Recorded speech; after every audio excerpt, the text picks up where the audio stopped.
Good morning friends, bright publication के YouTube channel पर आपका स्वागत है। मैं अभिषेक पांडे आपका स्वागत करता हूं। आप हमारे चैनल को सब्सक्राइब कर दीजिए, लाइक कर दीजिए और अपने फ्रेंड के बीच में शेयर कर दीजिए ताकि आपके हर एक दोस्त को उसके स्टडी में इस सहायता हो सके। आज हम लोग 9th विज्ञान का पार्ट 3 परमाणु एवं अणु का अध्ययन करेंगे। हम इसमें थ्योरी का अध्ययन नहीं करेंगे, डायरेक्ट हम लोग क्वेश्चंस को सोल्व करेंगे। मैं ये समझ के चल रहा हूँ कि आपको कुछ बेसिक बातें, कुछ इसेंशियल थिंग्स आपको आती ही होंगी। मैं समझ के चल रहा हूँ कि आपको एटॉमिक मास, परमाणु एटॉमिक मास और एटॉमिक नंबर आपको पता होगा, या कंपाउंड का मास कैसे निकालते हैं, एक यौगिक का मास कैसे निकालते हैं, ये आपको आता होगा। अगर आपको ये नहीं आता है तो पहले आप ये जान लीजिए कि कंपाउंड का मास को कैसे प्राप्त किया जाता है। एटॉमिक नंबर 1 से 20 तक आप याद कर लीजिए, तभी हम इस चैप्टर को आगे बढ़ पाएंगे, क्योंकि इसमें अधिकतर मैथ्स का यूज़ किया गया है। अगर आप नहीं जानिएगा कि हाइड्रोजन का एटॉमिक मास इतना होता है, ऑक्सीजन का एटॉमिक मास इतना होता है और उनको जोड़ेंगे तो इतना हो जाएगा ये नहीं जानते हैं तो आप इस चैप्टर में असहज महसूस करेंगे। आप इस चैप्टर में उतना सहज महसूस नहीं करेंगे जितना पहले के चैप्टर में आपने सहज महसूस किया था। इस चैप्टर को पढ़ने से पहले आपको 2-3 चीज़ों का अध्ययन कर लेना चाहिए। एटॉमिक मास किसको बोलते हैं, एटॉमिक नंबर किसको बोलते हैं, उनका सिंबल क्या होता है, ये सब का अध्ययन अत्यंत आवश्यक है। ये क्लास 8 का ही और क्लास 7th का ही टॉपिक में से उठाया गया है, कोई नया चीज़ नहीं है। आप जानते ही होंगे, मैं समझ के चल रहा हूँ कि आपको पता है कि एटॉमिक नंबर, एटॉमिक मास किसका कितना होता है, ये आपको आता है। आज हम लोग परमाणु एवं अणु का अध्ययन करेंगे। उससे रिलेटेड जितने भी क्वेश्चन हैं उसका अध्ययन हम लोग करेंगे। इस अध्ययन को स्टार्ट करने से पहले मैं आपको बोल दूं कि आप हमारे YouTube चैनल को लाइक कर लीजिए, सब्सक्राइब कर दीजिए और बेल आइकन को भी प्रेस कर दीजिए ताकि जितने भी सारे वीडियो हम लोग बना रहे हैं वो आपको डे टू डे मिलते रहे, ताकि आप अपने पढ़ाई को एक सुचारू रूप से चालू रख सकें।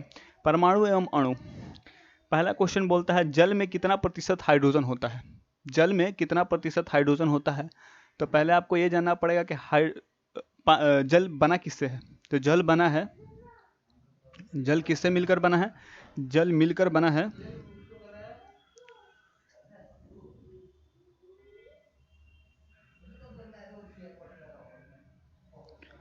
जल किससे मिलकर बना है, तो आपको ये जानना पड़ेगा कि जल मिलकर बना है H2O से। हाइड्रोजन और ऑक्सीजन से जल मिलकर बना है। आपको यह भी पता होगा कि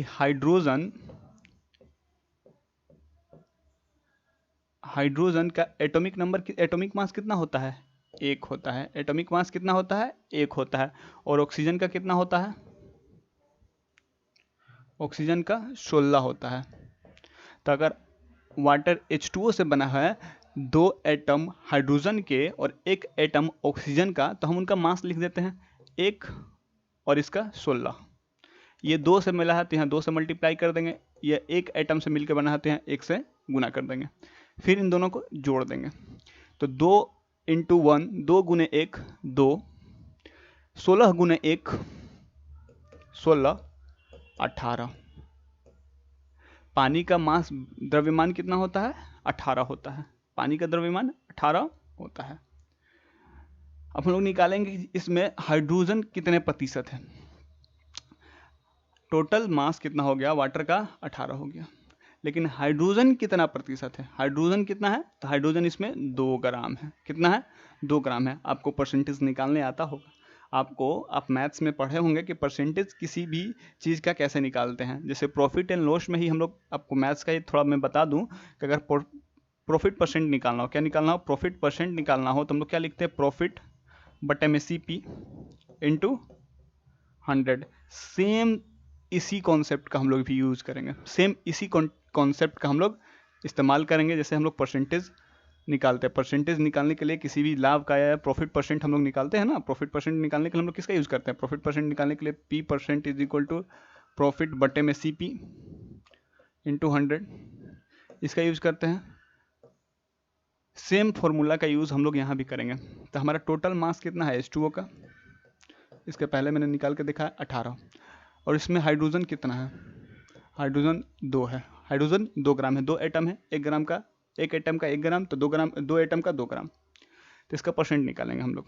हाइड्रोजन कितना परसेंट है, हाइड्रोजन कितना परसेंट है, इसको निकालने के लिए हाइड्रोजन कितना है इसमें, टोटल मास H2O का कितना है, गुने में 100 कर लेंगे। परसेंटेज निकालने का यही एक फॉर्मूला होता है, आप इसको ध्यान दीजिएगा। अब हम लोग निकालते हैं हाइड्रोजन। हाइड्रोजन कितना है, 2 है, टोटल कितना है यहाँ पर 18 है, यहाँ 100, ये 9 बार में। अगर 100 को 9 से भाग दीजिएगा तो कितना आएगा, 11% आ जाएगा। इसका राइट आंसर हो जाएगा 11.1%। 11.1%। किसी भी जल में कितना प्रतिशत हाइड्रोजन होता है, जल में 11.1% हाइड्रोजन होता है। जल में कितना दशमलव हाइड्रोजन होता है, तो 11.1% क्या होता है, प्रतिशत हाइड्रोजन होता है। अब हम आपको इसमें, अगर हम ये क्वेश्चन ये ना रह के अगर आपसे पूछ देता कि इसमें कितना ऑक्सीजन है, तो ऑक्सीजन के लिए भी हम लोग देख लेते हैं। H2O कितना है, 18 टोटल। हाइड्रोजन कितना है जी, 2 ग्राम। ऑक्सीजन कितना है, 16। अब हम लोग ऑक्सीजन परसेंट निकालेंगे, ऑक्सीजन कितना परसेंट है, तो ऑक्सीजन का मास गुने H2O बटे में टोटल पानी इंटू 100, क्या करेंगे, इंटू 100 करेंगे। तो ऑक्सीजन कितना 16 है यहाँ पर, ये आ गया 18, ये गुने में 100, इससे मल्टीप्लाई कर देते हैं। तो 2 से काटेंगे तो यहाँ कितना आ जाएगा 8, यहाँ आ जाएगा 9, कितना आ जाएगा 9। तो आप आसानी से देख सकते हैं कि 8 गुने, अगर हमने 100/9 को डिवाइड कर दिया तो कितना आ जाता है, 11.1% आता है, 11.1 आता है, 11.1 आता है। आप इसको मल्टीप्लाई कीजिए तो कितना आ जाएगा 88.8%। अगर इसमें पूछ देता है, सेम क्वेश्चन रहता है कि जल में कितना परसेंट ऑक्सीजन होता है,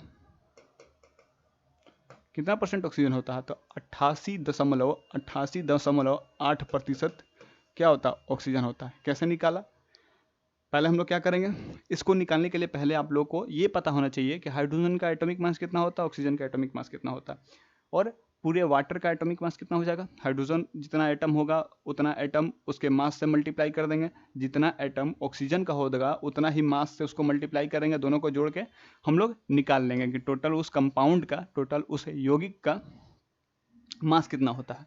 तो वाटर का मास हो जाता है 18। हमने निकाला कि उसमें ऑक्सीजन की प्रतिशत कितनी है, कितनी प्रतिशत, 18% में कितना है, 100% है, कितना है 100%। इसको अनेक मेथड से भी निकाल सकते हैं, चाहे तो हम 2-3 मेथड आपको बता दें निकालने का। जैसे 18%,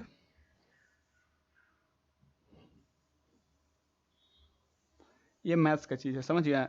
जैसे जितना आपका बेटर मैथ होगा उतना आसानी से आप इसका कैलकुलेशन कर सकते हैं, उतना आसानी से आपका कैलकुलेशन हो सकता है। तो अब मैं बोलूँ कि 18% is equal to 100, 18 gram is equal to 100%।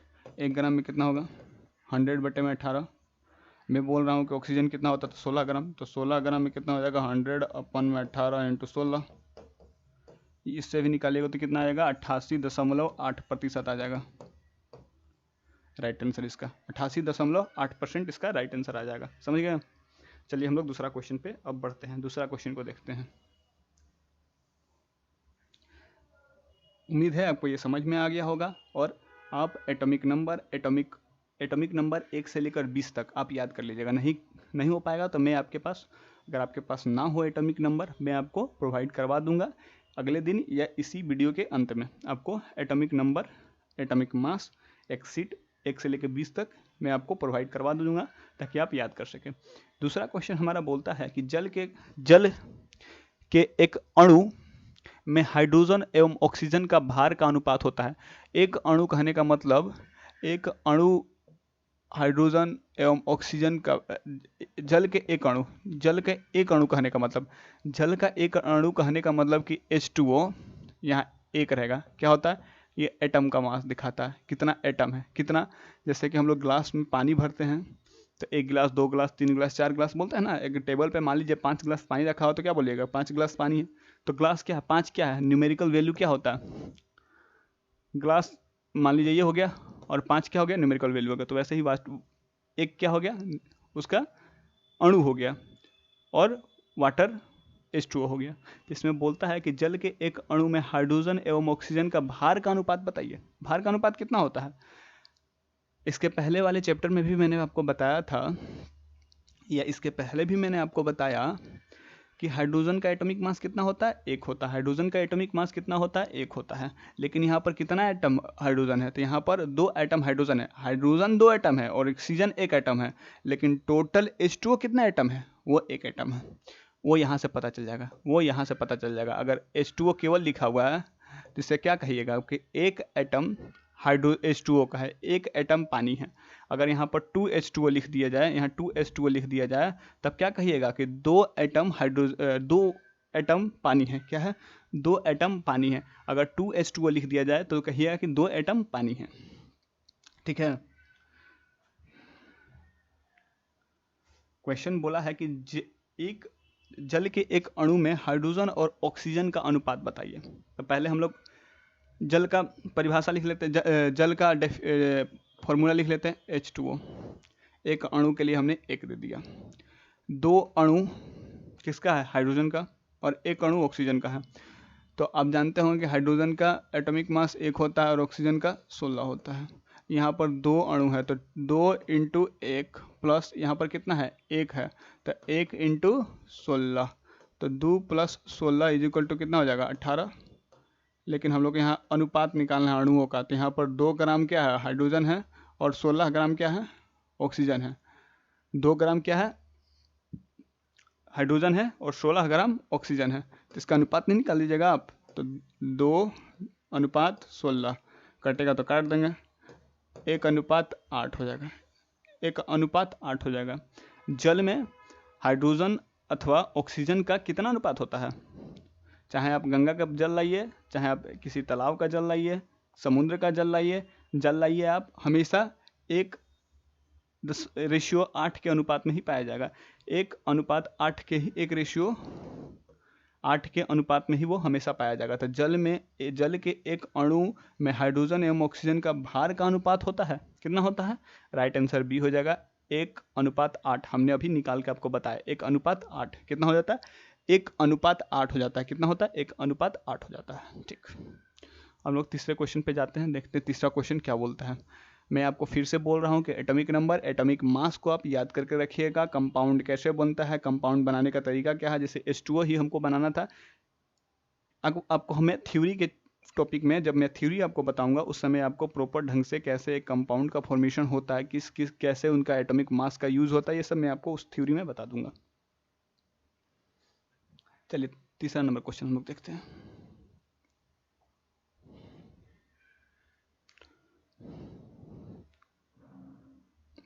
बड़ा हो जाए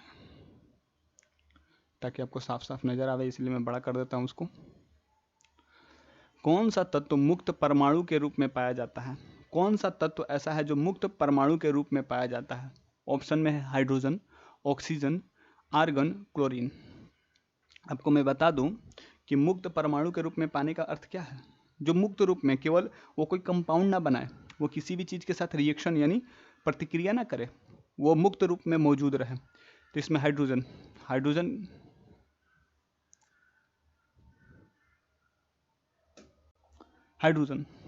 तो आपको पता होगा कि हाइड्रोजन मुक्त रूप में नहीं पाया जाता है। क्या होता है, हाइड्रोजन गैस के रूप में पाया जाता है, या कि ये बहुत ज़्यादा रिएक्टिव होता है, किसी भी चीज़ के साथ रिएक्शन करके बैठ जाता है।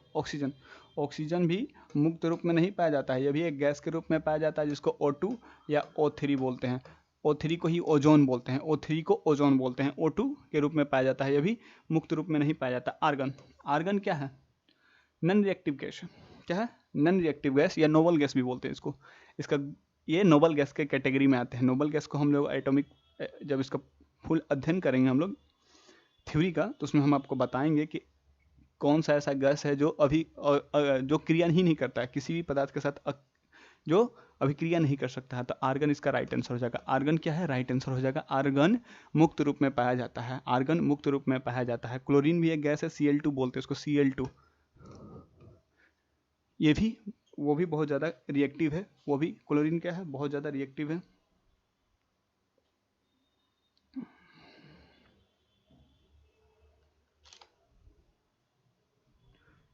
क्लोरीन क्या है? वो भी हाई रिएक्टिव एलिमेंट है, वो भी बहुत ज़्यादा रिएक्शन करती है। इसमें मुक्त रूप में पाए जाने वाला परमाणु आर्गन है। इसके बाद का क्वेश्चन हम लोग पढ़ेंगे। 0.5 मोल H2O का द्रव्यमान क्या होगा? 0.5 मोल H2O का द्रव्यमान क्या होगा? तो पहले आपको जानना पड़ेगा कि एक मोल H2O का मास कितना होता है। मोल क्या होता है पहले आपको जानना पड़ेगा ना, कि मोल किसी भी पदार्थ का मापने की यूनिट को मोल कहते हैं। किसी भी पदार्थ को मापने की यूनिट को मोल कहा जाता है। मोल ऐसा यूनिट है किसी भी पदार्थ को मापने का। आप 7 तरह की फंडामेंटल यूनिट्स पढ़े होंगे, 7 तरह के मूल इकाइयों को आपने जब अध्ययन किया होगा तो उसमें आपने जाना होगा कि मोल क्या होता है। मोल किसी भी पदार्थ का यूनिट का, इकाई को मापने का यूनिट है। तो 0.5 मोल H2O का द्रव्यमान कितना होगा आप निकालिए। तो हमें आपको बताता हूं कैसे निकलेगा। एक मोल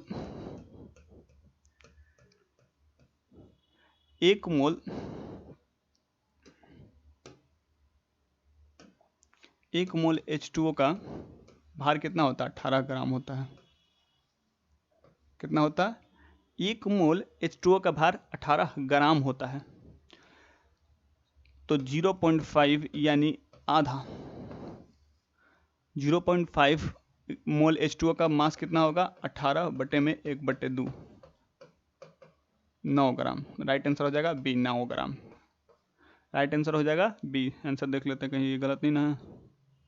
बुक का कोई भरोसा नहीं है, मिस प्रिंट हो सकता है, इसलिए वहाँ मिस प्रिंट हो गया होगा तो मैं आपको करेक्शन कर दूं, ताकि जब आपके पास ये बुक पहुँचे तो उसमें करेक्शन होके पहुँचे। बी सही है। चलिए,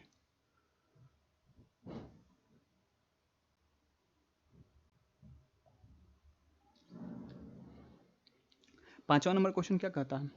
पांचवा नंबर क्वेश्चन बोलता है कि 1.8 मोल H2O में अणुओं की संख्या कितनी होगी? 1.8 ग्राम H2O में अणुओं की संख्या कितनी होगी? आप जानते होंगे अवगाड्रो नंबर के बारे में। अगर आप अवगाड्रो नंबर के बारे में नहीं जानते तो आप जान जाइए कि अवगाड्रो नंबर होता है 6.022 इंटू 10⁻23। ये याद करके रखिएगा कि अवगाड्रो नंबर कितना होता है। अवगाड्रो नंबर आप इंग्लिश में भी बोलिएगा तो अवगाड्रो नंबर ही बोला जाता है, अगर आप हिंदी में भी बोलिएगा तो उसको अवगाड्रो नंबर ही बोला जाता है, क्योंकि ये एक साइंटिस्ट के नाम पे पड़ा हुआ है। किसी भी व्यक्ति का नाम आप इंग्लिश में लीजिए तब पर भी उसी का प्रोनाउंसिएशन वही होता है, अगर आप हिंदी में लेते हैं तब पर भी वही होता है। तो एक साइंटिस्ट है अवगाद्रो, उन्हीं ने ये नंबर प्रपोज किया था, मतलब दिया था, इसी के नाम पर उन्हीं के नाम पर इस नंबर को रखा गया है। 6.022 इंटू 10⁻23 एटम। एक मोल में 6.022 इंटू 10⁻23 एटम होता है, और एक एटम में 6.022 इंटू 10⁻23 एलिमेंट्स होते हैं।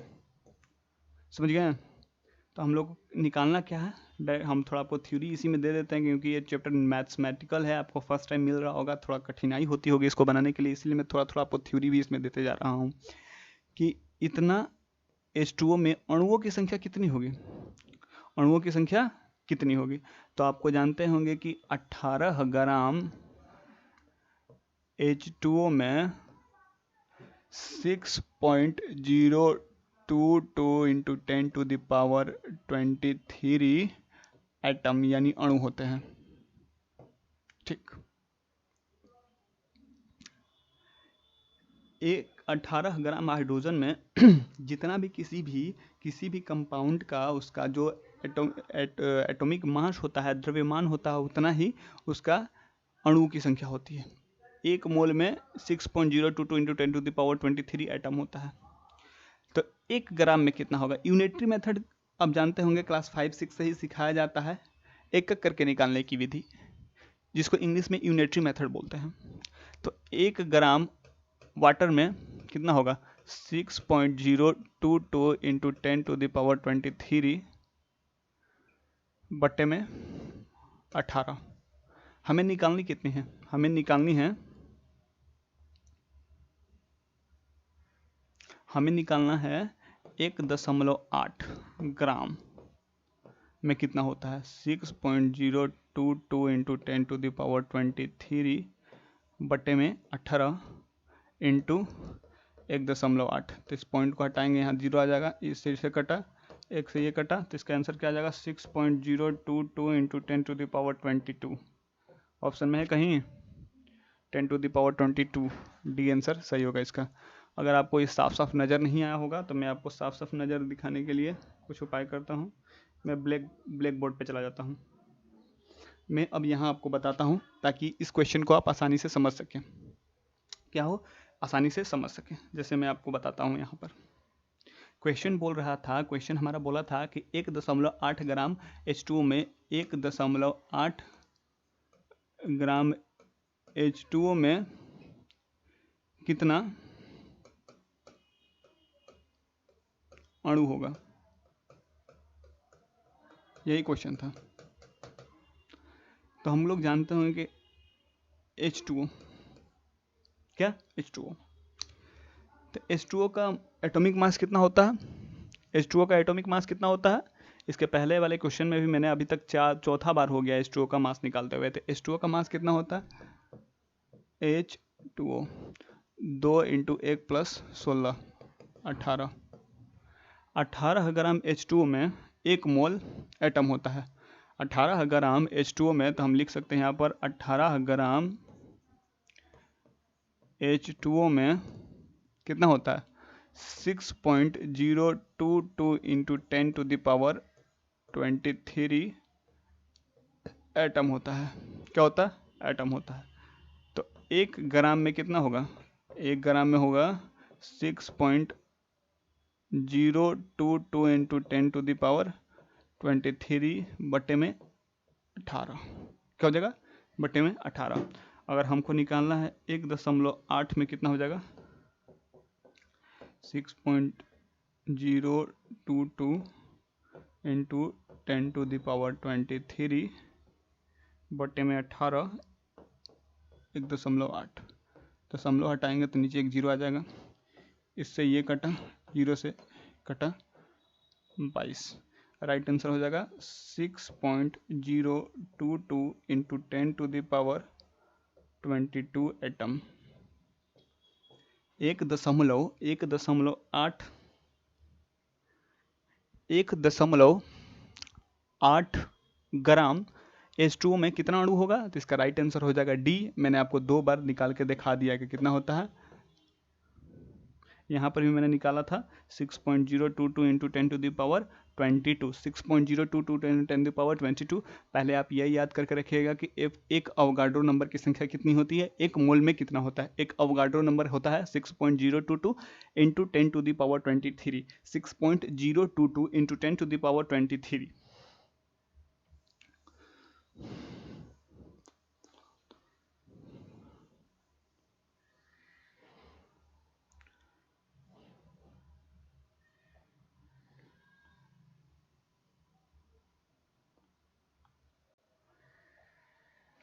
सोडियम फॉस्फेट का अणु सूत्र क्या है।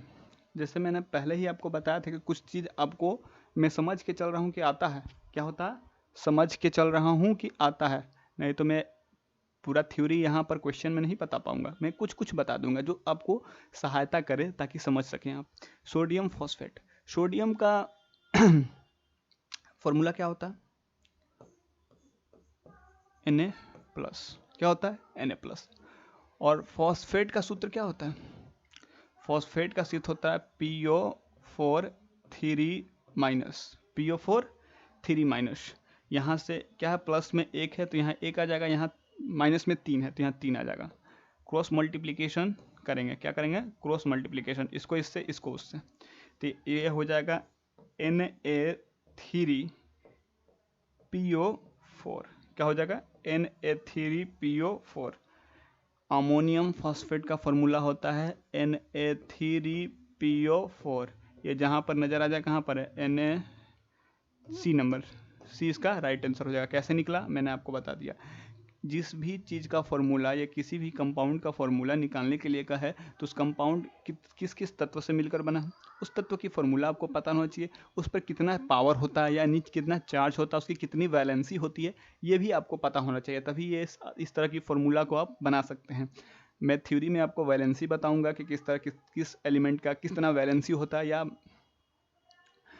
ये सब थ्योरी का पोर्शन है। मैं समझ रहा हूँ कि आपको इतना कुछ आता होगा।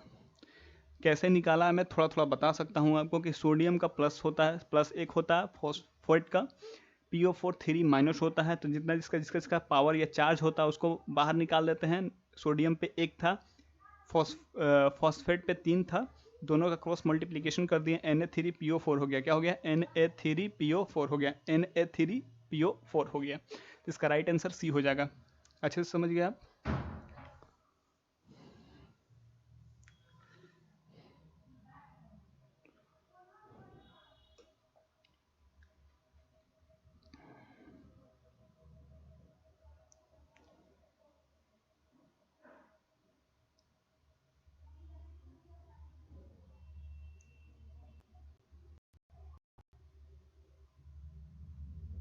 डाल्टन के अनुसार 7वां नंबर क्वेश्चन बोलता है, डाल्टन के अनुसार। डाल्टन कौन था? डाल्टन एक ब्रिटिश टीचर था, जिसने क्या किया था, एटम का खोज किया था। उसी ने बताया था कि एटम के बारे में वो फर्स्ट नॉलेज उसी ने दिया था, लेकिन हमारे महर्षियों ने उससे बहुत पहले ही बता दिया था परमाणु के बारे में। परमाणु के बारे में जानकारी दे दी गई थी, लेकिन डाल्टन को माना जाता है कि उसने एटम की खोज की है। तो परमाणु गोलकार है। उसका थ्योरी क्या था, डाल्टन थ्योरी को जब हम आप पढ़ेंगे तो उसमें हम लोग बताएंगे कि डाल्टन ने क्या कहा था, उसकी थ्योरी क्या कहती थी। कहाँ चला गया?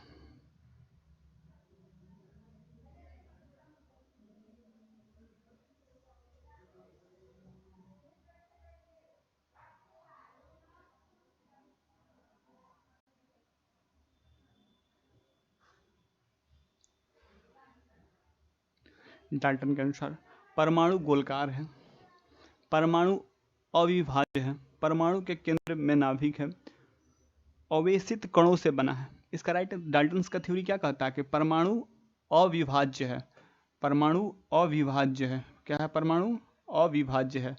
Atoms can not be classify into smaller things. Atoms को और विभाज्य नहीं किया जा सकता, मतलब और तोड़ा नहीं जा सकता, उसके और अंदर नहीं जा सकता। लेकिन ये थ्योरी फेल हो गई। हमने एटम्स के अंदर भी जाके पता लगाया कि इलेक्ट्रॉन क्या होता है, प्रोटॉन क्या होता है, न्यूट्रॉन क्या होता है, पॉजिट्रॉन क्या होता है, बहुत सारे तत्वों के बारे में हम लोग ये पता किया कि एटम के अंदर भी बहुत कुछ होता है। ये थ्योरी फेल हो गई थी डाल्टन्स की, लेकिन डाल्टन्स के अनुसार क्या होगा कि परमाणु अविभाज्य है। 8वां नंबर क्वेश्चन क्या कहता है कि 18 ग्राम जल में ऑक्सीजन की कितनी मात्रा होती है। 18 ग्राम जल में ऑक्सीजन की कितनी मात्रा होती है। इसके अनुसार हमने क्वेश्चन कर लिया। 8वां नंबर हमारा क्वेश्चन कहता है 18 ग्राम जल में ऑक्सीजन की कितनी मात्रा होती है। फर्स्ट क्वेश्चन में ही सेम क्वेश्चन, इसी तरह का क्वेश्चन था। फर्स्ट क्वेश्चन में हमने निकाला था कि जल में कितना प्रतिशत ऑक्सीजन हाइड्रोजन होता है। तो हमने उसका फॉर्मूला जल के बारे में जाना था कि जल का फॉर्मूला क्या होता है, H2O। क्या होता है, H2O। तो इसमें 2 एटम हाइड्रोजन के, 1 एटम ऑक्सीजन का। हाइड्रोजन का एटॉमिक मास 1 होता है, ऑक्सीजन का 16 होता है। तो यहीं से पता चल गया कि एक एटम एक 18 ग्राम, टोटल का मास कितना होता है 18 ग्राम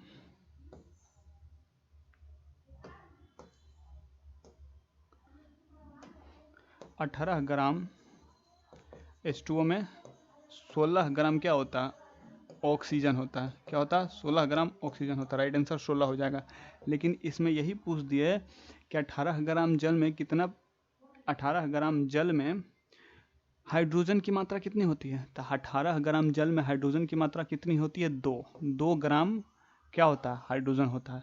18 ग्राम H2O यानी जल में 2 ग्राम हाइड्रोजन होता है और 16 ग्राम क्या होता है? ऑक्सीजन होता है।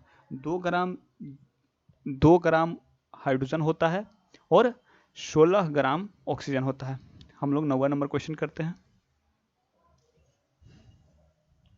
मैं फिर से आपको दोहरा देता हूं कि आप हमारे चैनल को लाइक कर दीजिए, सब्सक्राइब कर दीजिए और बेल आइकन को भी प्रेस कर दीजिए और अपने दोस्तों को बताइए कि हमारे यहाँ क्लास रेगुलर बेसिस पे हो रही है।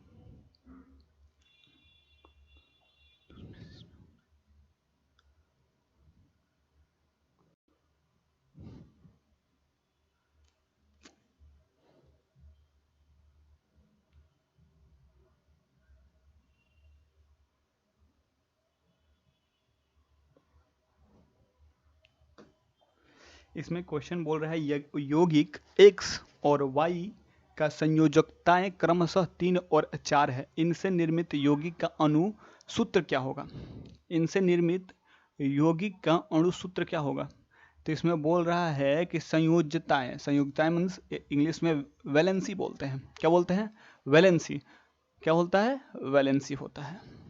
तो x के पास 3 है, y के पास 4 है। तो मैंने बताया आपको कि जितना भी पावर होता है उसको क्या करेंगे? नीचे लिख देंगे।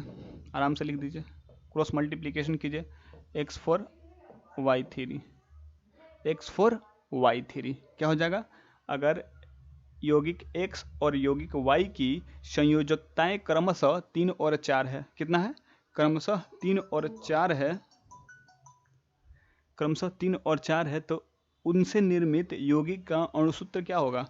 उनसे निर्मित यौगिक का अणुसूत्र क्या होगा? हम लोग देख लिए कि x4y3 होगा। इसका आंसर हम लोग देख लेते हैं।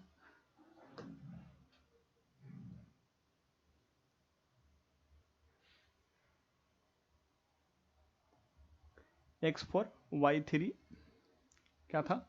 x3 था, y4 था, तो y इसका क्या था?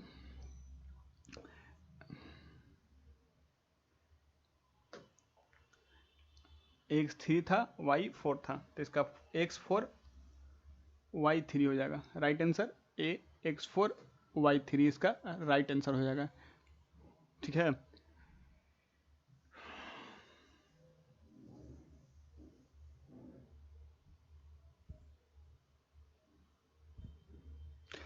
एक मोल क्लोरीन गैस का द्रव्यमान होता है। एक मोल क्लोरीन गैस का द्रव्यमान कितना होता है? पहले आपको पता करना पड़ेगा कि क्लोरीन गैस कैसे लिखते हैं। क्लोरीन गैस का फॉर्मूला क्या होता है, तभी ना आप निकालिएगा उसका द्रव्यमान कितना होता है। तो पहले आपको निकालना पड़ेगा कि क्लोरीन गैस को लिखते कहते हैं। क्लोरीन गैस को हम लोग ये लिखते हैं Cl2। 2 एटम क्लोरीन से 1 एटम क्लोरीन गैस बनता है। 2 एटम क्लोरीन को अगर हम जोड़ेंगे, 2 एटम क्लोरीन का हम लोग उपयोग करेंगे तो 1 एटम क्लोरीन गैस का फॉर्मेशन कर सकते हैं हम लोग। तो इसमें बोल रहा है कि 1 मोल क्लोरीन का द्रव्यमान कितना होता है? तो 1 मोल क्लोरीन का द्रव्यमान कितना होता है? तो क्लोरीन एटम जो क्लोरीन गैस जो Cl2 से बना है, तो एक क्लोरीन का एटॉमिक मास, एक एटम क्लोरीन का एटॉमिक मास होता है 35.5। कितना होता है? 35.5 ग्राम। तो 2 का कितना हो जाएगा? एक एटम क्लोरीन का द्रव्यमान होता है 35.5। कितना होता है? 35.5। आपको हम सोच के चल रहे हैं कि आपको आता होगा कि एक एटम क्लोरीन का मास होता है 35.5 ग्राम। कितना होता है? 35.5 ग्राम।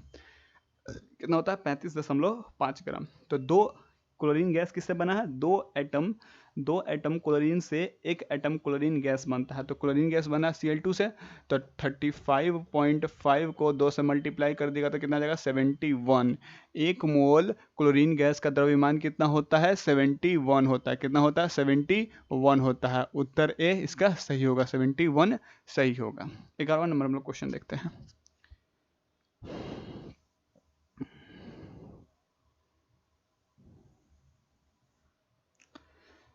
कार्बन डाइऑक्साइड के सभी नमूनों में कार्बन और ऑक्सीजन का द्रव्यमान का अनुपात हमेशा 3.8 रहता है। यह किस नियम के अनुकूल है? पदार्थ के अनस्वरता का नियम, स्थिर अनुपात का नियम, इसका राइट आंसर ही हो जाएगा स्थिर अनुपात का नियम।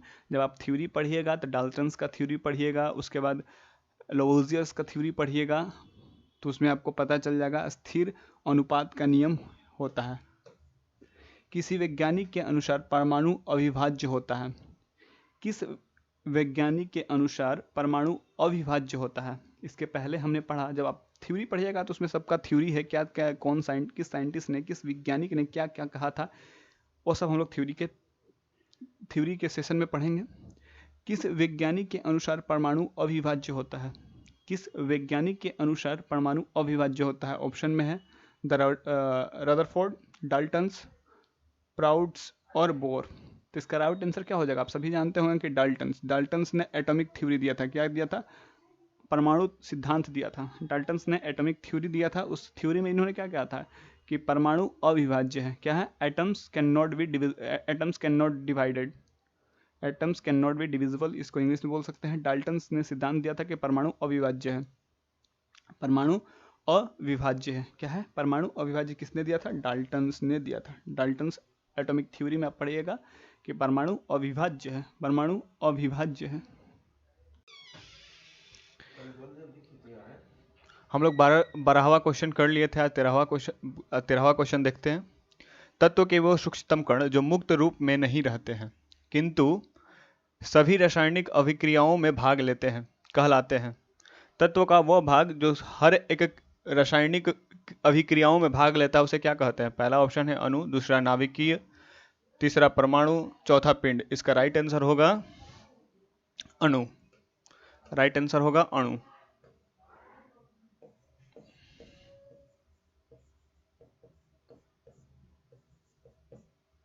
राइट आंसर हो जाएगा अणु। 14वां नंबर में क्वेश्चन देखते हैं। निम्नलिखित में कौन एक परमाणुक, ये एक परमाणुक अणु के रूप में रहता है? एक परमाणुक अणु के कहने का अर्थ है जो एक ही एटम के रूप में हमारे इन्वायरमेंट में या हमारे चारों ओर मौजूद रहता है। तो हमारा ऑप्शन है हाइड्रोजन, क्लोरीन, सल्फर, आर्गन। तो हाइड्रोजन आप जानते होंगे कि हाइड्रोजन कभी भी सिंगल फॉर्म या एक परमाणु रूप में नहीं रहता है, वो H2 के फॉर्म में रहता है, हाइड्रोजन गैस के फॉर्म में रहता है। वहीं क्लोरीन भी क्या रहती है? तो क्लोरीन भी Cl2 के फॉर्म में रहता है। सल्फर बहुत ज़्यादा फॉर्म में रहता है, जैसे sulphur 5, sulphur 6, sulphur 8, sulphur 4, S4, H6, 8, तो बहुत ज़्यादा ही अनेक परमाणु से मिलकर अनेक परमाणु अणु के रूप में रहता है सल्फर। लेकिन आर्गन क्या है? आर्गन ग्रुप नंबर 18वां का एक नोबल गैस है। नोबल गैस कहने का मतलब कि जो नॉन रिएक्टिव है। इसका राइट आंसर हो जाएगा डी आर्गन। 15वां नंबर क्वेश्चन।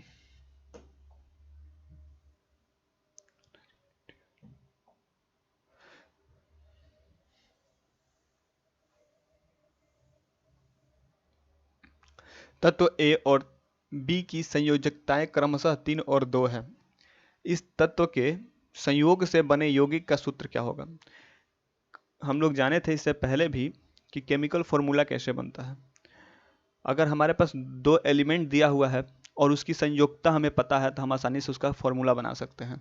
यहाँ पर हमें बोल रहा है कि तत्व ए और तत्व बी की संयोजकताओं का क्रम 3, 2 है।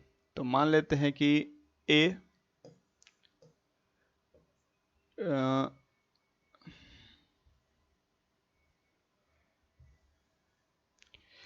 क्या है?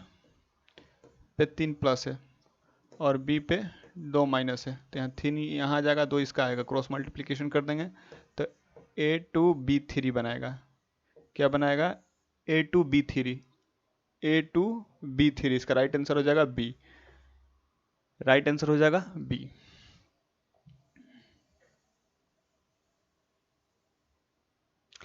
अवगाड्रो संख्या का मान क्या होता है? इसके पहले भी मैंने बताया था कि अवगाड्रो नाम का एक वैज्ञानिक था जिसने किसी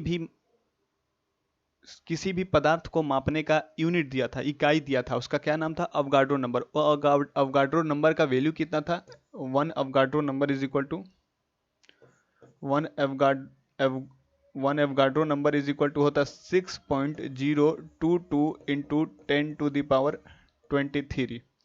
देख लीजिए ऑप्शन में 9 ये नहीं होगा, 9.11 इंटू 10⁻22 भी नहीं हो सकता है, 6.022 इंटू 10⁻23 होता है। तो यहाँ 22 नहीं होगा, इसको काटेंगे हम लोग।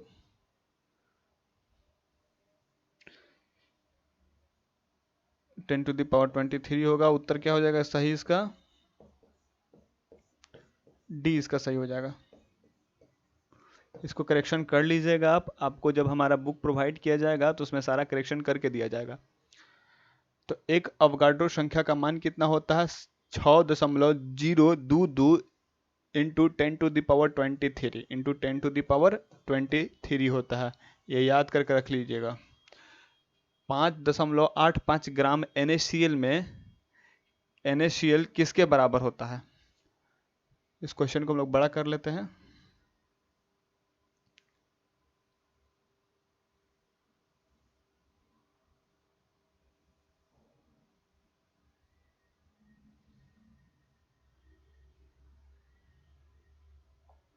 हो रहा है कि 5.85 ग्राम NaCl किसके बराबर होता है। तो पहले आपको NaCl का द्रव्यमान निकालने आना चाहिए। तो NaCl का द्रव्यमान निकालने के लिए आपको ये पता होना चाहिए कि सोडियम का एटॉमिक मास कितना होता है, क्लोरीन का एटॉमिक मास कितना होता है। इसके लिए आपको एटॉमिक नंबर अथवा एटॉमिक मास को याद करके रखना पड़ेगा। तो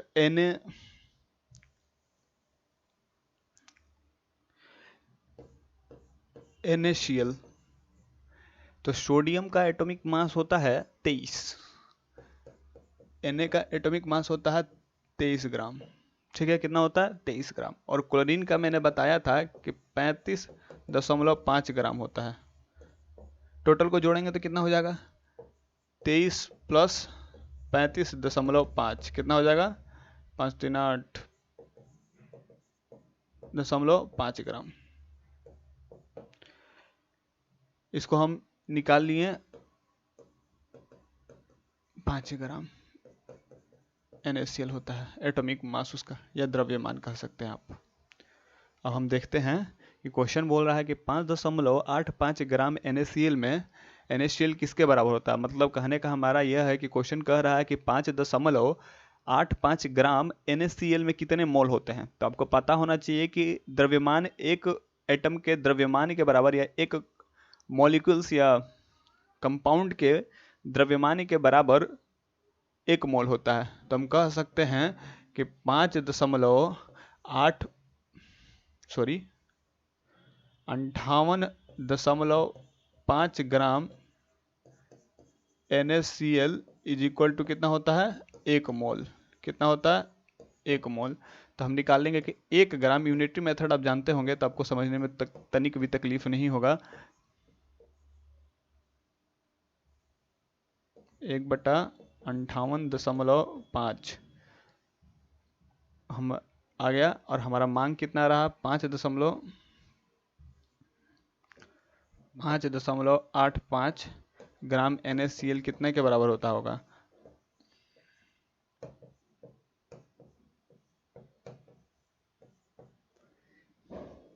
यहाँ देखिए, इस पॉइंट को हटाएंगे, दशमलव को हटाएंगे, तो इसके पास 2 अंक है, तो यहाँ 2 जीरो लिखेंगे। ठीक है, और इसको हटाएंगे हम लोग, तो यहाँ पर कितना? 1 जीरो लिखेंगे। इससे ये कट गया, तो 10/100 आ गया। 1 जीरो से 1 जीरो, 1/10। तो इसका राइट आंसर क्या हो जाएगा? इतना ग्राम NaCl में कितना मोल होता है? इतना ग्राम 5.85 ग्राम NaCl में कितना मोल होता है?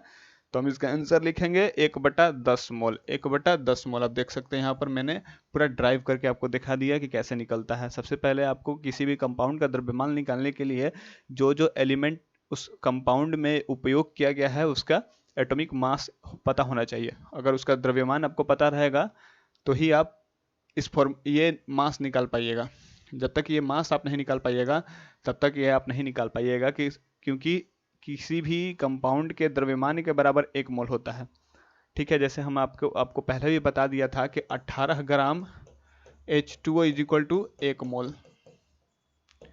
18 gram H2O is equal to 1 mole. चलिए आगे वाले क्वेश्चन को हम देखते हैं।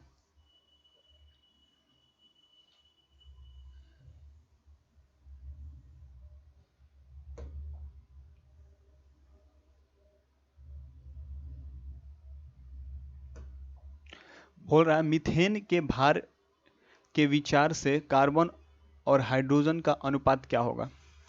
पहले आपको पता होना चाहिए कि मीथेन क्या होता है और मीथेन का फॉर्मूला क्या होता है।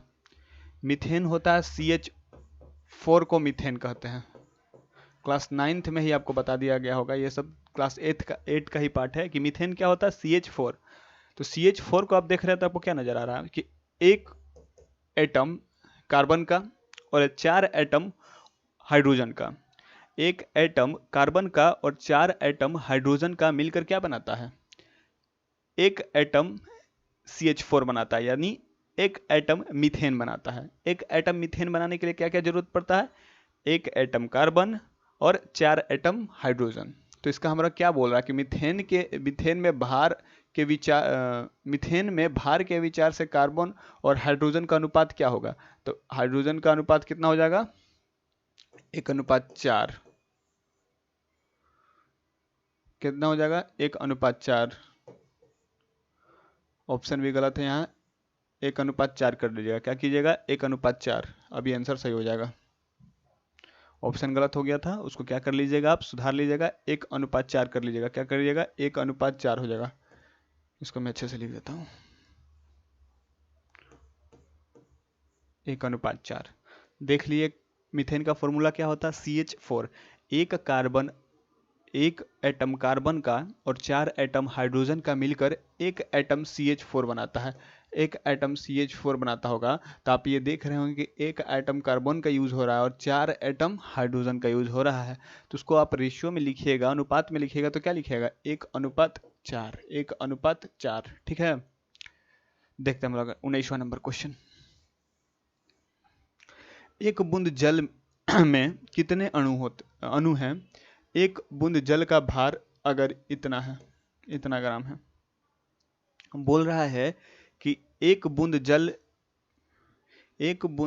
जल में कितने अणु हैं। एक बूंद जल का भार इतना ग्राम है। तो हम लोग आपको बताए थे कि जल यानी पानी का फॉर्मूला क्या होता है। जल यानी पानी का फॉर्मूला होता है H2O। क्या होता है, H2O। तो हमको इसका क्या द्रव्यमान पता करना पड़ेगा, क्योंकि यहाँ पर आपको द्रव्यमान ही दिया हुआ है। एक बूंद जल का द्रव्यमान दिया हुआ है, तो हमको पहले पता करना पड़ेगा कि पानी का द्रव्यमान कितना होता है। तो पानी का द्रव्यमान को पता करने के लिए पहले आपको उसका फॉर्मूला पता होना चाहिए, H2O। तो H2O यानी 2 एटम हाइड्रोजन 1 एटम ऑक्सीजन। तो 2 एटम हाइड्रोजन का होता है 2 × 1 + 16, 18 ग्राम। क्या हो जाता है, 18 ग्राम। तो इसको हम लोग यूनिटरी मेथड से ही सोल्व करना पड़ेगा। कैसे होगा हम आपको दिखाते हैं। देखिए 18 gram H2O is equal to कितना, अब 6.022 × 10⁻23 क्या होता है, अणु होते हैं या एटम होता है। आप समझ जाइए कि 1 mole is equal to 1 Avogadro number. ये याद करके रखिएगा, 1 मोल में 1 एवोगाड्रो नंबर की संख्या के बराबर अणु यानी एटम होते हैं। तो 18 gram H2O is equal to 6.022 × 10⁻23 atom होते हैं। तो 1 ग्राम H2O में 6.022 × 10⁻23 बट्टे में 18। हमको कितना चाहिए, 0.005 चाहिए। तो लिखेंगे हम 0.005 6.022 × 10⁻23/18 यहाँ 0.005। क्या करिएगा, यहाँ से इसको हटाइएगा, 2 जीरो यहाँ पर आ जाएगा। कितना आ जाएगा, 2 जीरो यहाँ पर आ जाएगा। अब हम इस 2 जीरो से इसको काटेंगे तो यहाँ 10⁻21 आ जाएगा। 6 और इसको मल्टीप्लाई करेंगे या डिवाइड, हम लोग क्या करते हैं, काट देते हैं। काट देते हैं। अगर आपको ये कितने बार में कटेगा, 3 बार में, और ये 1 बार में, तो 5/3 लेके चलिए। क्या करिएगा, 5/3, क्योंकि अप्रोक्स वैल्यू भी आ जाएगा। हाँ, अगर हम 6.022 इंटू 10⁻23 को 6 × 10⁻23 लेकर चलेंगे, तब पर भी आपका कोई क्वेश्चन गलत नहीं होगा। हाँ, अप्रोक्स वैल्यू आएगा, क्योंकि हम लोग इतना को नेग्लेक्ट कर रहे हैं, क्योंकि वो बहुत बड़ा डिजिट होता है। इतना बड़ा डिजिट होता है कि होल यूनिवर्स का, यानी पूरी धरती का पैसा भी जोड़ दे तो उतना बराबर नहीं होता, वो बहुत बड़ी नंबर हो जाती है। तो हम लोग क्या करेंगे, इस क्वेश्चन को आसान करने के लिए इसको यहाँ पर देखिए हम क्या करते हैं, क्या करेंगे। थोड़ा हमको पेज चाहिए यार,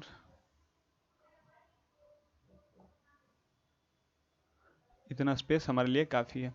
हम लोग यहाँ पर देख लेंगे क्या होता है। देखो, हमारा 0.05 ग्राम में कितना होगा, तो 6 × 10⁻23 बटे में कितना, 18 × 0.005, 21 आ जाएगा।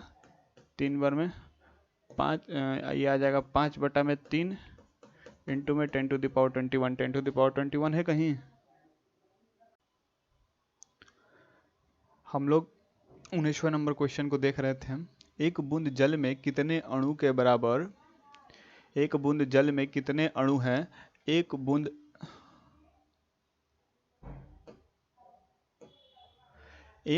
जल का। सॉल्यूशन पे आ गए थे, तो हम लोग यहाँ कर रहे थे सॉल्यूशन। एक बार फिर से हम आपको बताए थे, कोई टेक्निकल इशू की वजह से हमारा कैमरा रुक गया था।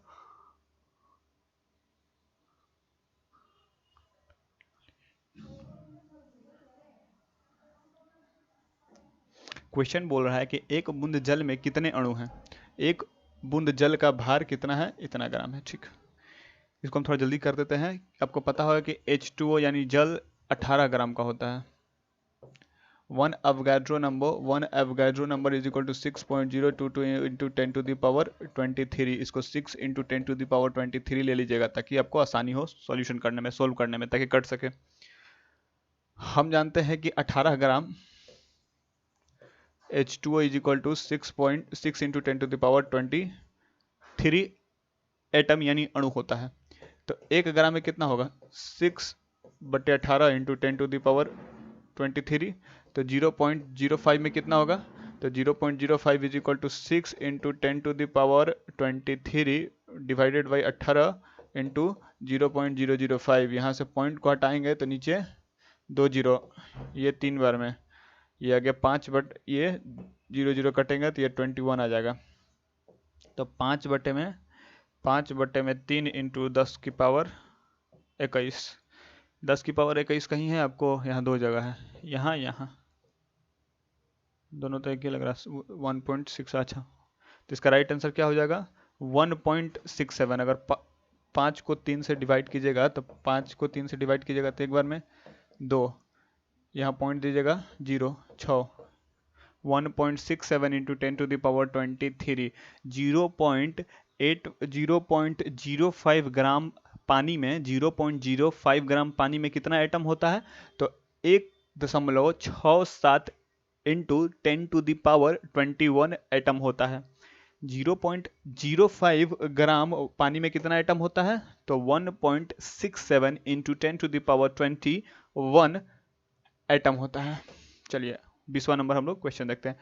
प्रयोगशाला में निर्मित CO2 में कार्बन और ऑक्सीजन का अनुपात वायुमंडलीय CO2 में कार्बन और ऑक्सीजन के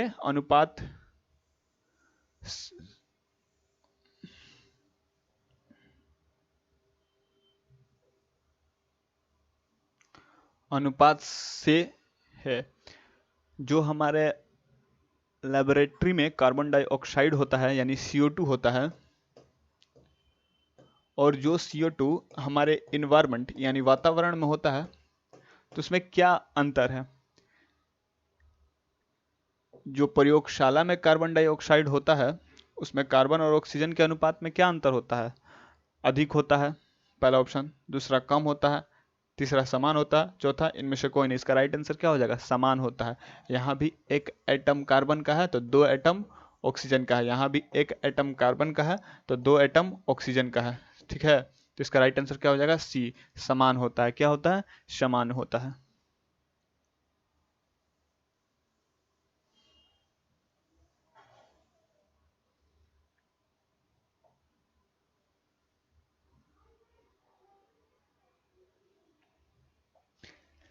किसमें अधिक परमाणु होगा, 100 ग्राम तांबा या 100 ग्राम सोडियम? आप सोचिए कि 100 ग्राम तांबा और 100 ग्राम सोडियम में किसमें ज्यादा किसमें ज्यादा परमाणु होगा?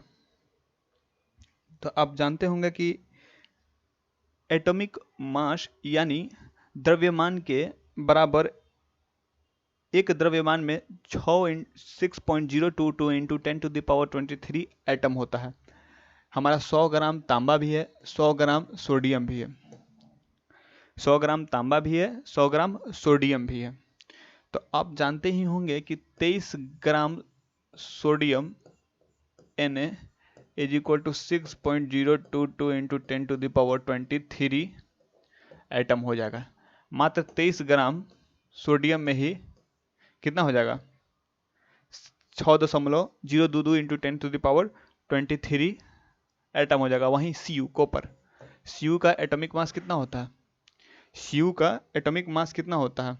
लगभग 60 के करीब होता है। तो यानी मान लीजिए उसको 58 ही हम ले लेते हैं, तो 58 ग्राम Cu में 6.022 इंटू 10⁻23 एटम होता है।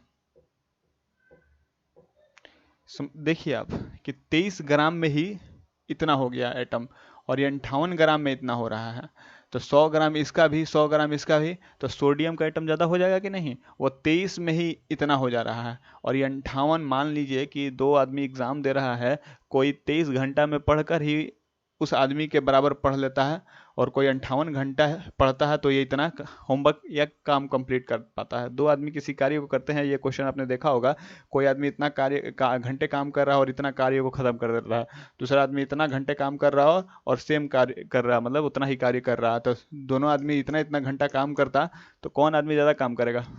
जो कम घंटा में ज़्यादा काम करता है।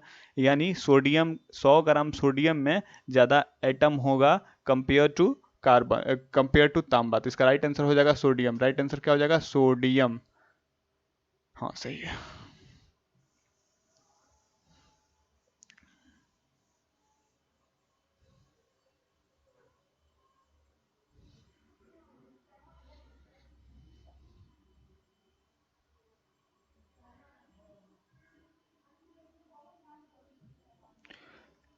बाईस नंबर हमारा क्वेश्चन बोल रहा है कि निम्नलिखित में कौन सही नहीं है? क्या है? निम्नलिखित में कौन सही नहीं है?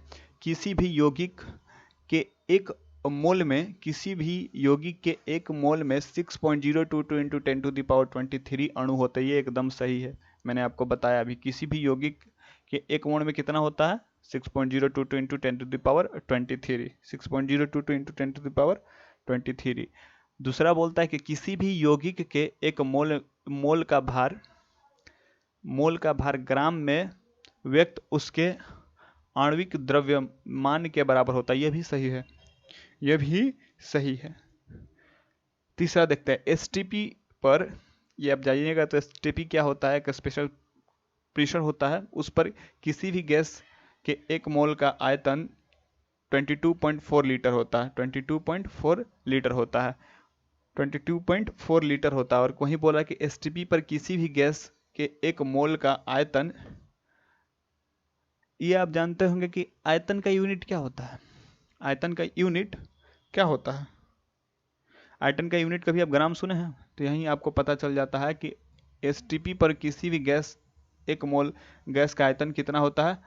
तो ये होता है 22.4 लीटर होता है। 22.4 लीटर होता है 1 मोल किसी भी गैस की एसटीपी पर, किसी भी गैस का एसटीपी याद करके रखेगा, एसटीपी पर उसका वैल्यू कितना होता है? 22.4 लीटर होता है। इसका राइट आंसर हो जाएगा डी, एसटीपी पर किसी भी गैस के एक मोल का आयतन इतना ग्राम नहीं होता है, इतना ग्राम नहीं होता। तो राइट आंसर क्या हो जाएगा?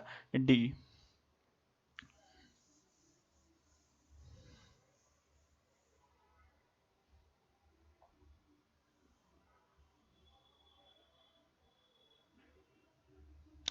क्वेश्चन बोल रहा है कि सोडियम और सल्फेट के संकेत क्रमशः इस प्रकार है।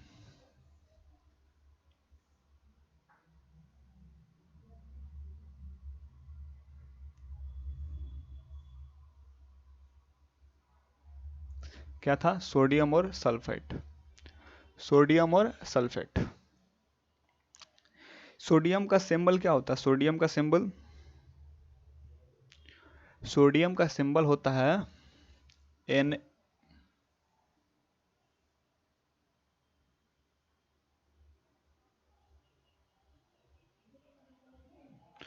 सोडियम का सिंबल क्या होता है? Na। सल्फेट का एस। देखिए किस ऑप्शन में है ये। एस ए नहीं होता है, NaN नहीं होता है, NaS। सोडियम और सल्फेट का क्या होता है? NaS सिंबल होता है। टिन और लेड के संकेत क्रमशः इस प्रकार है। टिन और लेड। टिन और लेड ये आपको याद करना पड़ेगा कि किसका सिंबल क्या होता है।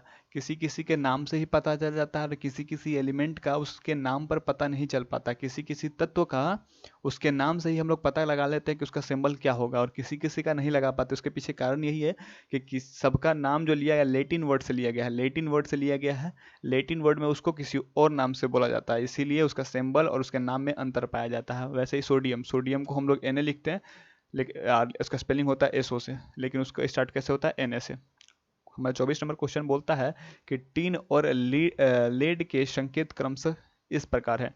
TiLa, SnPb, SnLi और TiPb। तो इसका राइट आंसर क्या हो जाएगा? टीन। टीन को हम लोग क्या लिखते हैं? एसन लिखते हैं। क्या लिखते हैं? एसएन। और लीड को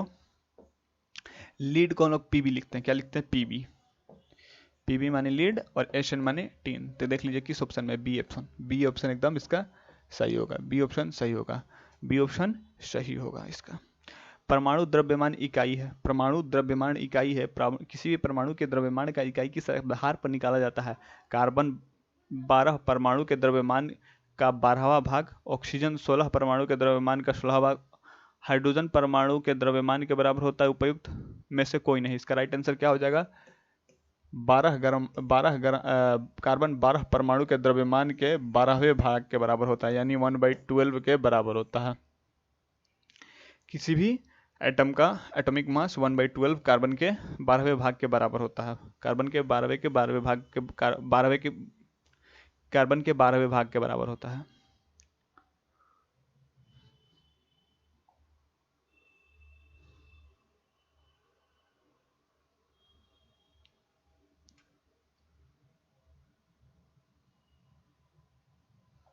सौ ग्राम सोडियम और 100 ग्राम लोहा में किसका परमाणु संख्या अधिक होगा? 100 ग्राम सोडियम और 100 ग्राम लोहा, किसका परमाणु संख्या अधिक होगा? 100 ग्राम सोडियम और 100 ग्राम लोहे में किसका परमाणुओं की संख्या अधिक होगी? परमाणुओं की संख्या। इसके पहले वाले क्वेश्चन भी हम लोग सोडियम और कॉपर के बारे में हमने चर्चा किया था। तो इसमें पहले हमको पता लगाना पड़ेगा किसका एटॉमिक नंबर कम होता है। जिसका एटॉमिक नंबर कम होगा उसका परमाणुओं की संख्या उतना ही ज्यादा रहेगा। तो हमको क्या है? सोडियम 23 होता है। आयरन 56 के करीब होता है, 55-56।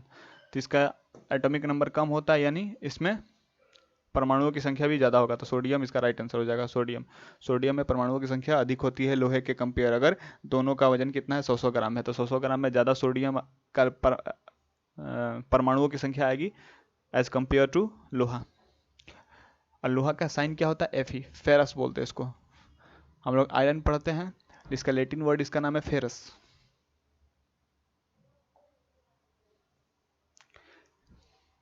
इस क्वेश्चन को हमने पहले भी किया था। इस क्वेश्चन को इसके पहले भी हमने सोल्व किया है। क्या बोल रहा है कि एसटीपी पर किसी गैस के 1 मोल का आयतन होता है।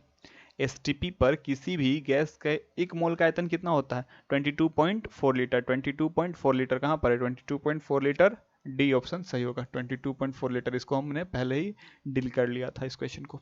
सोडियम का परमाणु द्रव्यमान 23 है। ठीक है। 1 ग्राम सोडियम में कितने परमाणु होंगे? बोल रहा है कि सोडियम का परमाणु द्रव्यमान 23 है, ये सब जानते हैं कि सोडियम का परमाणु द्रव्यमान कितना होता है, एटॉमिक मास कितना होता है, 23 होता है। 1 ग्राम सोडियम में कितने परमाणु होंगे, तो इसको निकालना पड़ेगा। हम लोग जानते हैं कि 23 ग्राम किसी भी एलिमेंट के द्रव्यमान के बराबर एक अवगाड्रो नंबर होता है। तो 23 ग्राम Na कितना होता है, 6.022 इंटू 10⁻23, 6.022 इंटू 10⁻23। तो 1 ग्राम सोडियम का क्या हो जाएगा, 6.022 इंटू 10⁻23 बटे में 23। आप इसका डिवाइड कीजिए, क्या करिएगा, डिवाइड कीजिएगा,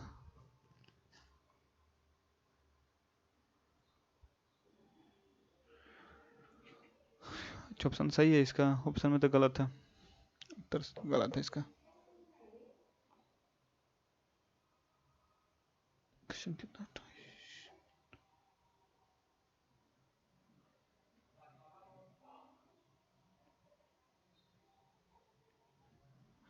इसको हम लोग निकालना पड़ेगा कैसे, 23 को हम लोग डिवाइड करेंगे इससे, क्या करेंगे, 23 को अगर हम डिवाइड कर देते हैं तो देखिए इसको यहाँ पॉइंट हम डालते हैं तो यहाँ पर कितना हो जाएगा 22, कितना हो जाएगा 22। तो 60 बटे में 23 भाग देंगे तो कितना आ जाएगा, 2 बार में कितना आ जाएगा, 2 बार में आ जाएगा 46। तो 2.22 के करीब कौन है, 2 पॉइंट, ये इसका राइट आंसर हो जाएगा, सी इसका सही उत्तर होगा, उत्तर सी इसका सही होगा। आप कैलकुलेशन करके देख लीजिएगा, 6.022 इंटू 10⁻23 डिवाइडेड बाई 23, उसका वैल्यू इतना ही आएगा, 2.18 इंटू 10⁻22। हमने आपको दिखाया कि अगर देखिए 6.022 इंटू 10⁻23 था, हमने जीरो को यहाँ लाया, पॉइंट यहाँ डाला तो यहाँ 22 हो जाएगा, कितना हो जाएगा, 22 हो जाएगा, ठीक। 23 को 60 से डिवाइड करेंगे तो 2.6 आएगा, 2.6 में आ जाएगा। तो इसका राइट आंसर हो जाएगा उत्तर सी। राइट आंसर क्या हो जाएगा, उत्तर सी। हमारा जब इसको ये बुक प्रोवाइड कराया जाएगा आपको तो इसका सारा उत्तर आपको सही दिया जाएगा, सारा, इसीलिए आपको सारा उत्तर इसका सही करके दिया जाएगा। तो इसका राइट आंसर क्या हो जाएगा, सी। राइट आंसर क्या हो जाएगा, सी। राइट आंसर हो जाएगा सी। कितना हो जाएगा, सी। आप देख लीजिएगा, आप मिला लीजिएगा।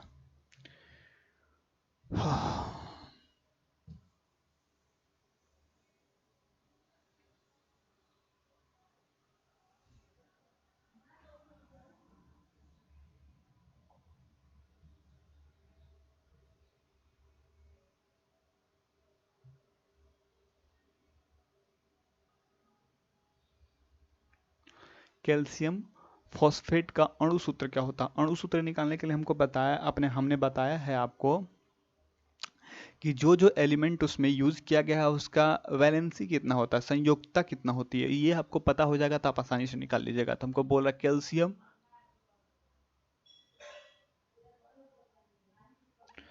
कैल्शियम फॉस्फेट, कैल्शियम होता है Ca2+, फॉस्फेट क्या होता है PO4 3-, 2 इसका यहाँ आएगा, 3 यहाँ आएगा, क्रॉस मल्टीप्लीकेशन कर दीजिए, अब क्या हो जाएगा Ca3PO4, राइट आंसर सी, उत्तर सी हो जाएगा इसका। कैसे निकला आपको पता चल गया ना, कि जितना भी जो जो एलिमेंट उसमें यूज हुआ होगा उसका आपको सिंबल पता होना चाहिए तथा उसका वैलेंसी यानी संयोजकता पता होना चाहिए। वैलेंसी पता होगी, इसका +2 होता है, इसका -3 होता है, दोनों का पावर को लिखेंगे नीचे में, क्रॉस मल्टीप्लाई करेंगे, क्या करेंगे, क्रॉस मल्टीप्लाई कर देंगे तो ये हो जाएगा Ca3PO4 का होल 2। इसको PO4 का होल 2 पढ़ेंगे, क्या पढ़ेंगे, इसको PO4 का होल 2 पढ़ेंगे।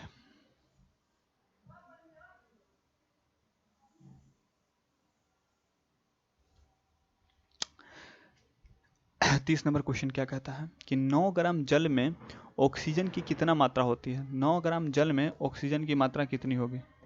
हमने जाना था कि 18 ग्राम, पहले क्वेश्चन हमने किया था कि 18 ग्राम H2O में कितना 16 ग्राम ऑक्सीजन होता है, क्या होता है ऑक्सीजन होता है।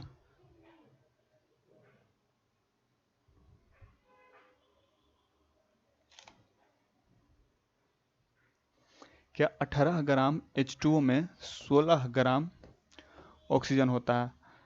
तो यहाँ बोला कि 9 ग्राम H2O में कितना ग्राम ऑक्सीजन होगा। तो यहाँ जान जाइए ये आधा हो गया तो ये भी आधा हो जाएगा, 8 ग्राम। राइट आंसर डी होगा, 8 ग्राम ऑक्सीजन होता है। 9 ग्राम जल में ऑक्सीजन की मात्रा कितनी हो जाएगी? 8 ग्राम।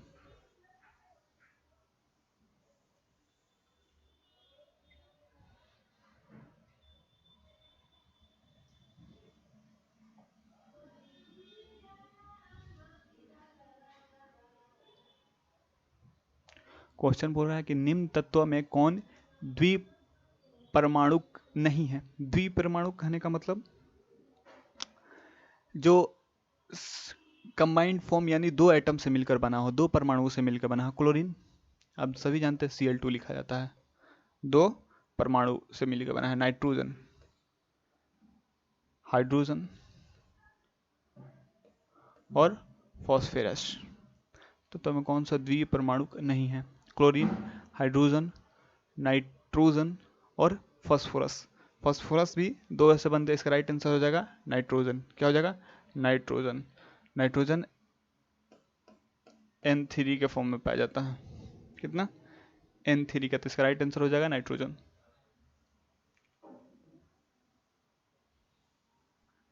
किसी भी तत्व का संयोजकता होती है, हम लोग देखते हैं उसकी संयोग करने की क्षमता हाइड्रोजन परमाणु की उस संख्या द्वारा व्यक्त की जाती है जिससे तत्व के एक परमाणु संयोग करता है। तत्व के परमाणु के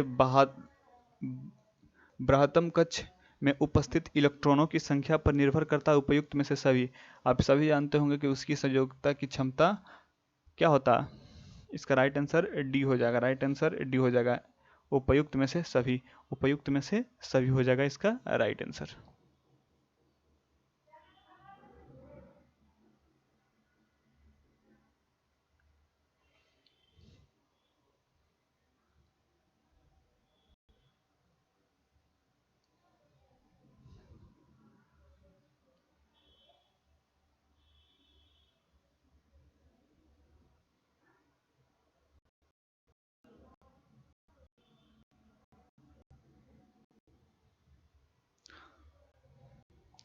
निम्न में कौन द्विसंयोजक तत्व है? अब इसमें बताना है कि निम्न में से कौन सा द्विसंयोजक तत्व है, मतलब जिसकी वैलेंसी 2 हो।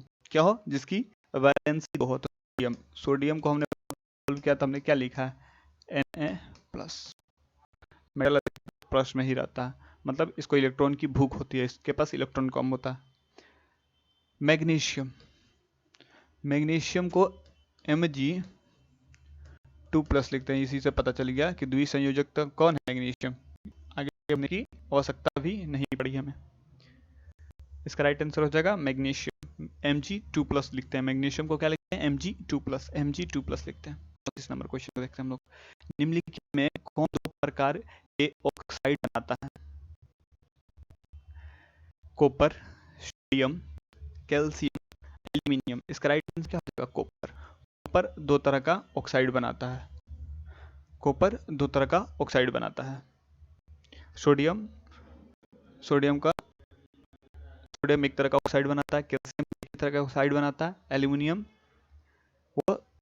वो भी एक दो से अधिक बनाता है। इसका राइट आंसर क्या हो जाएगा? कॉपर। कॉपर ही राइट आंसर हो जाएगा।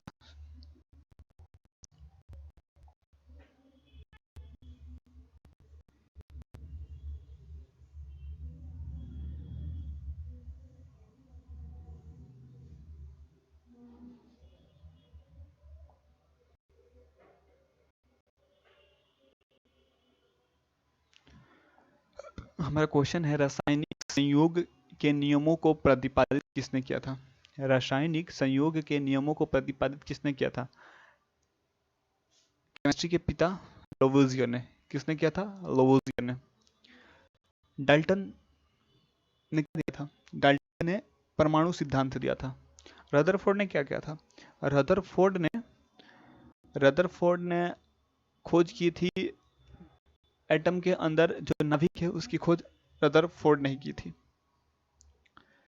16वां नंबर क्वेश्चन, 36 नंबर क्वेश्चन क्या कहता है कि 1 ग्राम H2 के साथ संपूर्ण संयोग कर जल निर्मित। क्वेश्चन पूरा नजर नहीं आ रहा, इसको हम कर लेते हैं। 1 ग्राम हाइड्रोजन के साथ पूर्णतः संयोग कर जल निर्मित कराने के लिए कितने ऑक्सीजन की आवश्यकता होगी? 2 ग्राम यानी 2 एटम, 1 ग्राम हाइड्रोजन में 2 एटम होता है। 1 ग्राम हाइड्रोजन में 2 एटम होता है, तो इसके साथ कितने ऑक्सीजन की आवश्यकता होगी? कितने ऑक्सीजन की आवश्यकता होगी? चलिए देख लेते हैं ऑप्शन में क्या क्या है हमारा।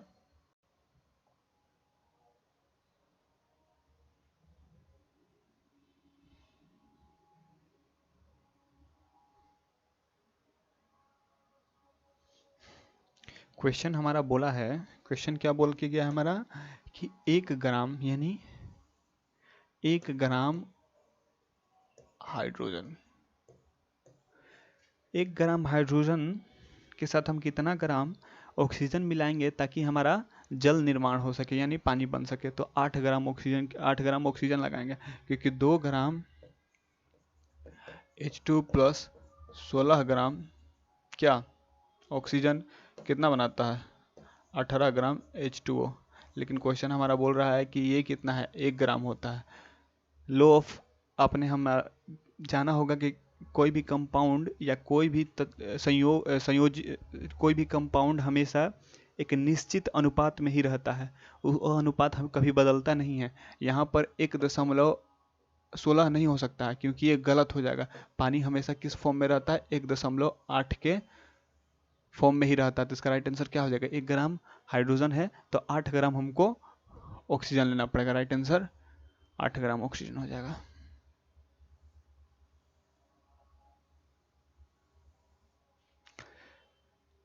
सैंतीस नंबर क्वेश्चन क्या बोलता है? कार्बन के एक परमाणु का द्रव्यमान है। कार्बन के एक परमाणु, एक एटम का द्रव्यमान कितना होता है?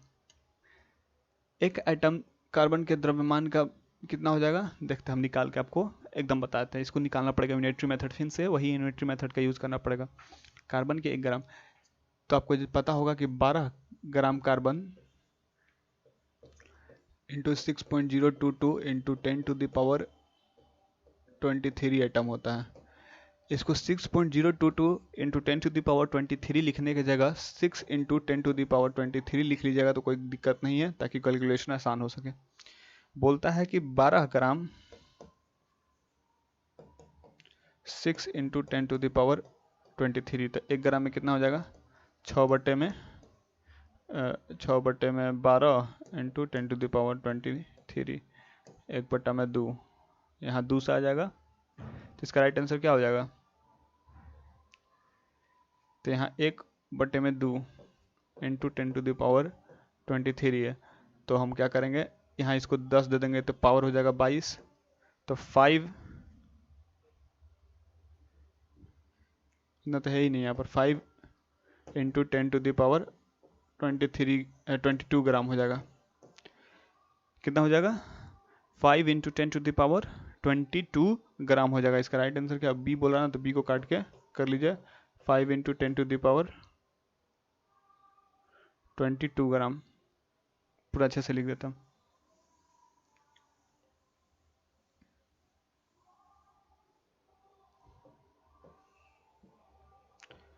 5 इंटू 10⁻22 ग्राम। एक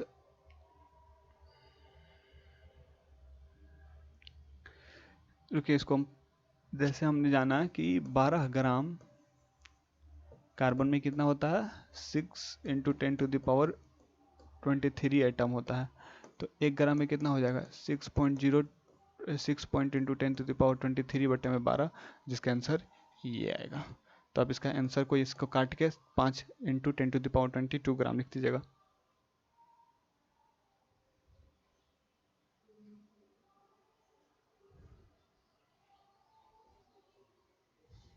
पानी का क्या?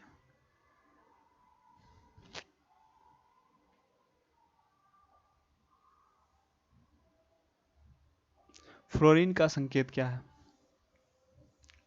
फ्लोरीन का संकेत क्या है? F, F R, F E या एफ एल? इसका राइट आंसर हो जाएगा एफ। निम्न में कौन नोबल गैस नहीं है? नोबल गैस किसको बोलते हैं? ग्रुप नंबर 18 के जितने भी एलिमेंट होते हैं उसको नोबल गैस कहा जाता है। तो हीलियम, नाइट्रोजन, नियोन, जर्मेनियम, ये भी ग्रुप नंबर 18 का है, ये भी ग्रुप नंबर 18 का है, ये भी ग्रुप नंबर 18 का। नाइट्रोजन इसका राइट आंसर हो जाएगा। बोरोन का संकेत क्या होता है? बोरोन, बोरोन का संकेत क्या होता है आपको पता करना पड़ेगा। यस, क्लास 7वीं की ही चीज़ है, उसी में हम लोग के साइंस की किताब में दी रहती है कि किस एलिमेंट का सिंबल क्या होता है। तो बोरोन का सिंबल होता है बी। बोरोन का सिंबल होता है बी।